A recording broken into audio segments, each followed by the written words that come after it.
Hermanos, saludo fraterno. Continuemos con este tema tan importante que es la lectura bíblica de las cartas de Juan. Aquí con nosotros desde CIMEC, Iglesia en Salida, Iglesia Viva. Veamos la importancia de por qué las cartas de Juan. Ante las falsas doctrinas que niegan la encarnación de Cristo, el autor muestra su incompatibilidad con la fe bautismal. Al parecer, un grupo se ha separado de la comunidad. En los disidentes ve una influencia del espíritu del error. Anticristos, seguidores de Caín. La insistencia de esta carta, de estas cartas juánicas, de estas cartas que la Iglesia considera son del apóstol desde una primera etapa, es bien importante porque nos va a definir como Iglesia y nos va a presentar que vamos a enfrentarnos a personas que o dudan de la divinidad, o dudan de la humanidad, o dudan en algún punto, o creen algunas cosas independientes y aparte.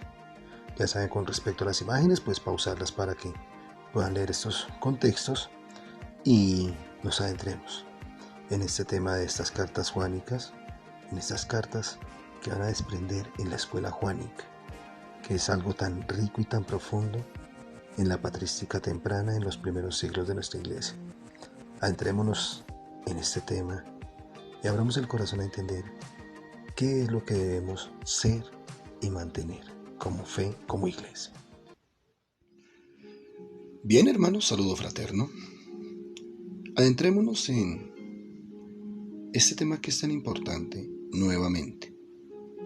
No me cansaré de estarlos remitiendo continuamente a las cartas de Juan, a las cartas de San Juan. Debido a que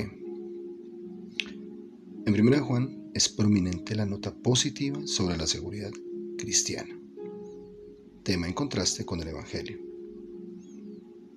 El Evangelio de Juan expone los hechos y palabras que prueban que Jesús es el Cristo, el Hijo de Dios. La primera epístola de Juan expone los hechos y las palabras que son obligatorias para aquellos que creen en la verdad. El Evangelio trata de los fundamentos de la vida cristiana. El Evangelio fue escrito para dar el fundamento de la fe. La epístola para dar el fundamento de la seguridad. Ojo con esto. La epístola fue dada para dar el fundamento de la seguridad.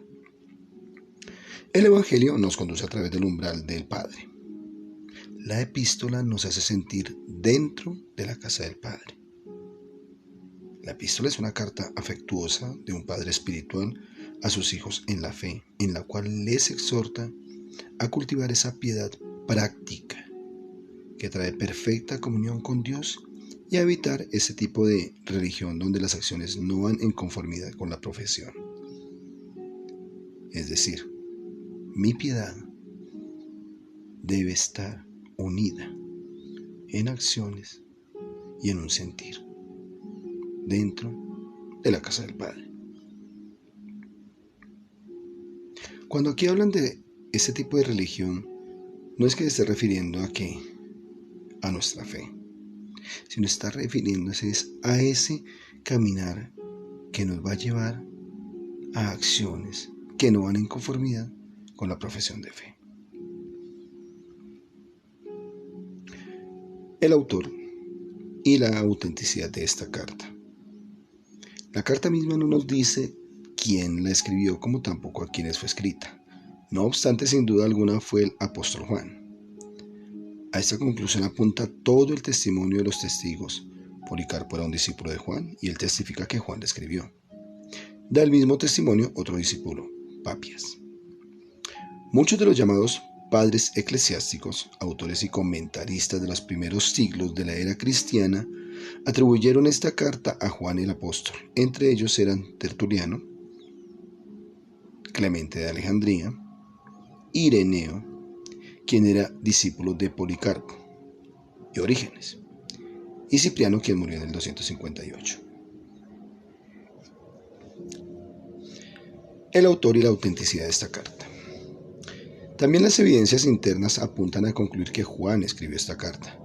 El autor se identifica a sí mismo como apóstol al afirmar que era un testigo ocular de Jesucristo, o sea, presente, de cuerpo. Esto era requisito para ser apóstol. cuenta que lo leemos en Hechos 1, 8, 21, 22 y el 10, 41. El estilo y manera de expresarse eran tan conocidos a sus lectores que el autor no tuvo que identificarse. Tal carta indicaría quién la escribió y la autoridad de él para hablar. Ninguna obra fraudulenta tendría tales características. Sin duda, esta carta es del apóstol Juan. ¿A quiénes fue escrita esta carta? Como no se sabe quiénes eran los recipientes iniciales de esta carta, tampoco se sabe cuándo fue escrita, ni desde dónde.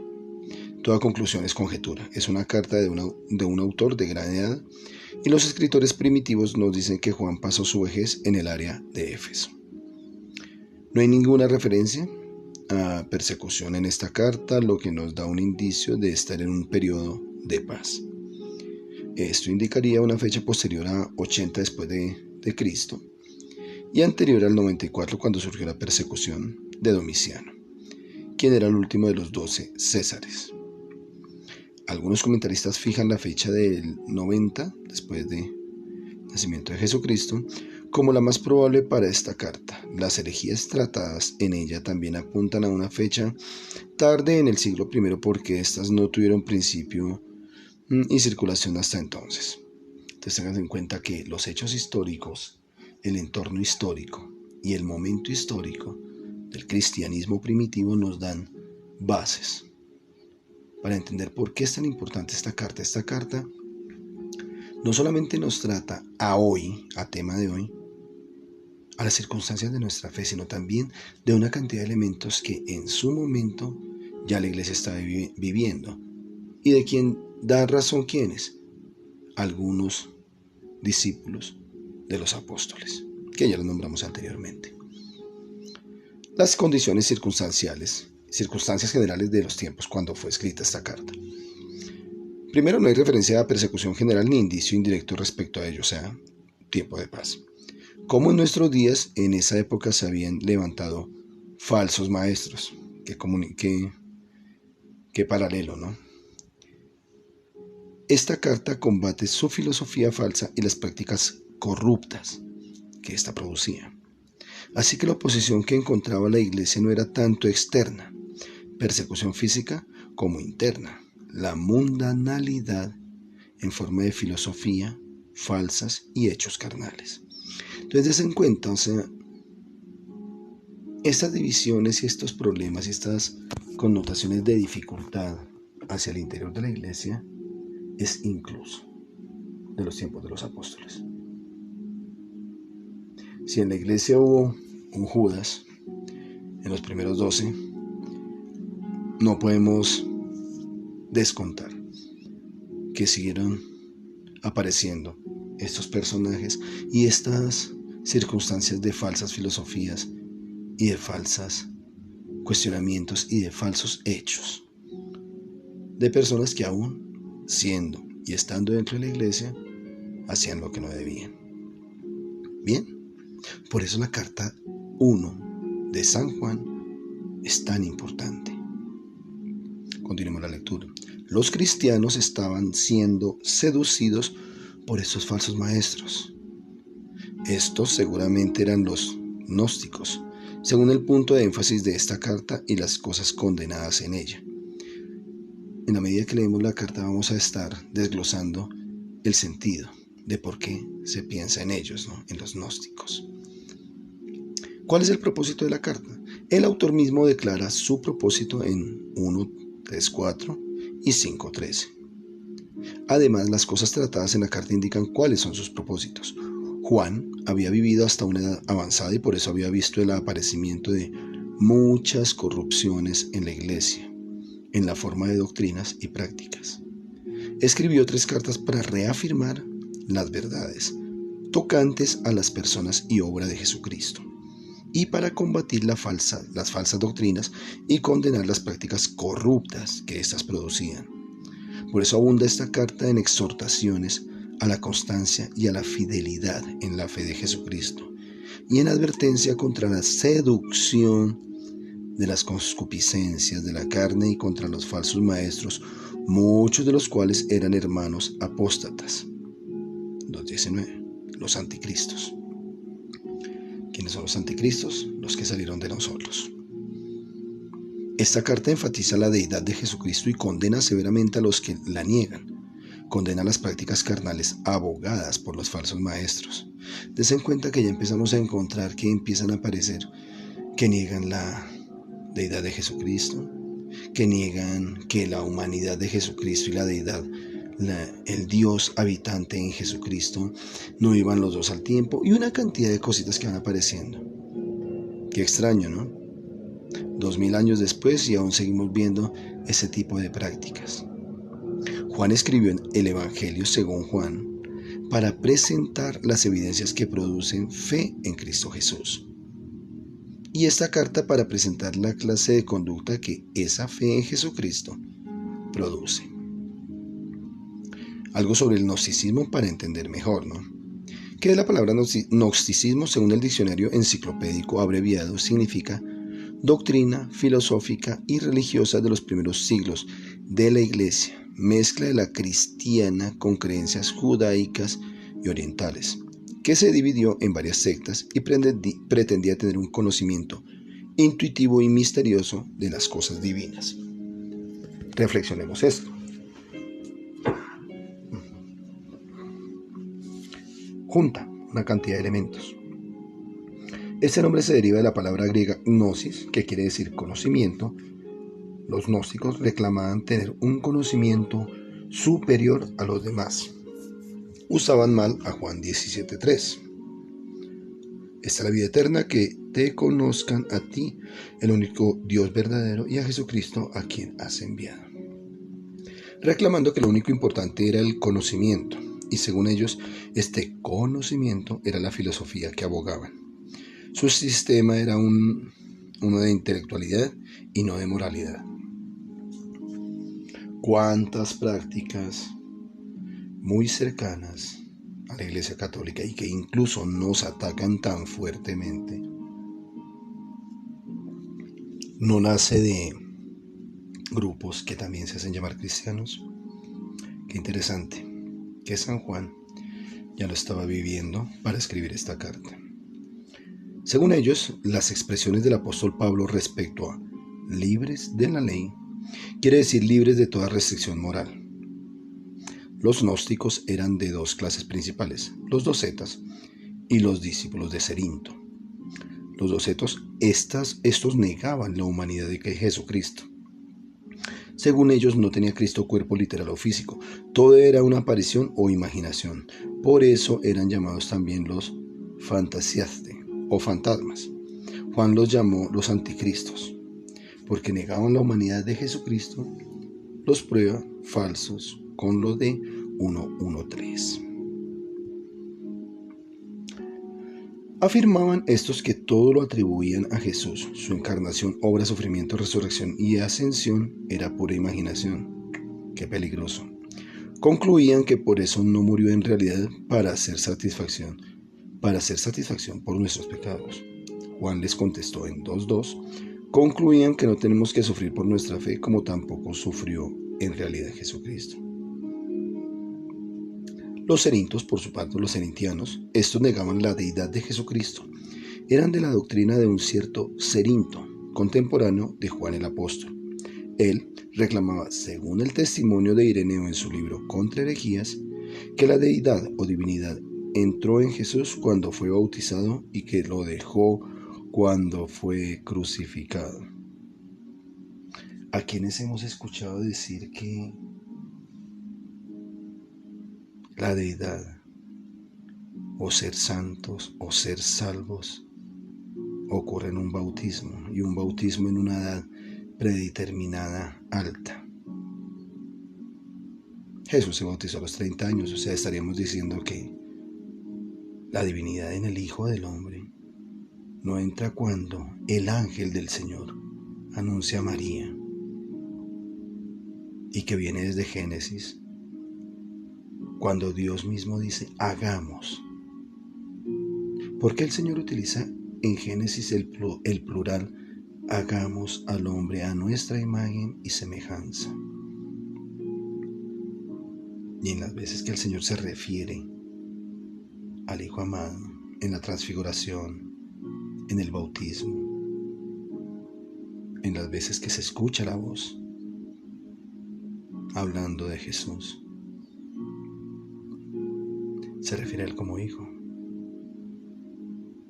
Se refiere a Él como el Emanuel, en el caso del ángel. Dios con nosotros. Entonces vean cómo desde antiguo ya tenemos esta presentación de que nos pegamos al bautismo o nos pegamos a ciertas cosas, o es que fue imaginario, es que eso no fue lo que pasó, sino que pasó otra cosa. La misma carta de Juan nos aclara que esto ya se vivía y esto ya se veía venir, y esto nos los da el apóstol para que tengamos claro que estas prácticas son anticristianas. Son elementos que nos alejan de la fe. Negar la deidad de Jesucristo o negar su humanidad. Ya para no extendernos, vamos a verlo en esta imagen. Según él, nació Jesús, hijo de José, y no milagrosamente de la Virgen que se llamaba María.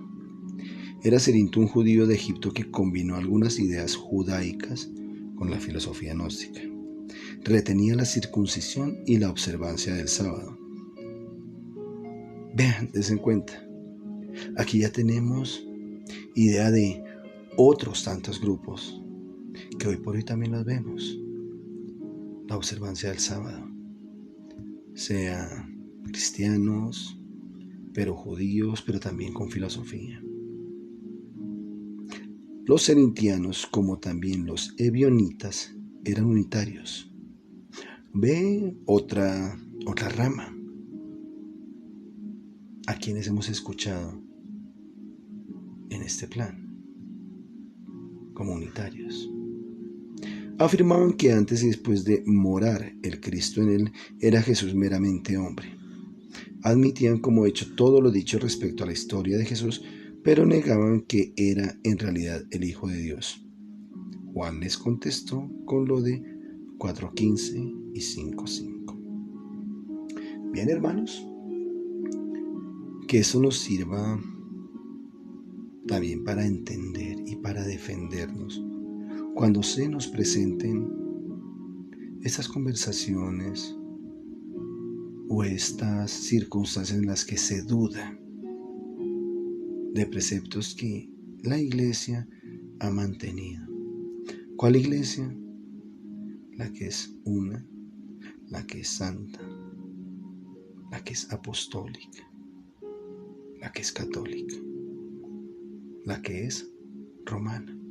Romana por la sede, porque hay muchos que confunden la palabra romana o Roma, confunden Roma con imperio. Roma es imperio, Roma es iglesia, Roma es la ciudad, Roma es la capital, Roma es la sede del Papa, y todo lo vuelven una sola cosa. Roma o romano significa muchísimas cosas, y más en el tiempo de Jesús significa unas cosas totalmente diferentes, y en nuestro tiempo significa otras. Que sea esta lectura y esta apreciación un motivo para acercarnos a leer esa carta desde el sentido muy católico de la defensa de nuestra fe. Abrazo fraterno. Continuaremos con esta formación en lectura bíblica, este entender de nuestra lectura bíblica aquí desde CIMEC. También estaremos dando algunos apuntes con respecto al tiempo litúrgico en el que nos encontremos. En este momento nos encontramos en Cuaresma y estaremos avanzando en ella. No olviden también acercarse a la Patris Corde, esta encíclica del Papa Francisco tan importante. Un abrazo fraterno, Dios los bendiga. No olviden suscribirse y estar pendientes de nuestras publicaciones y de nuestros canales. Dios los bendiga.